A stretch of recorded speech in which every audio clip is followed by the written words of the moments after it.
นะครับก่อนสะพานลงนะครับไปแล้วนะครับอย่างนี้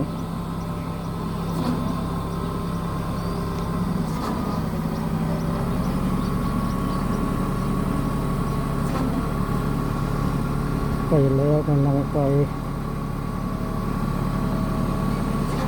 นะครับตรงนี้วิวสวยมากเลยใกล้ๆกับภูเขาครับนี่ครับวิวอย่างสวยงามเลยตรงนี้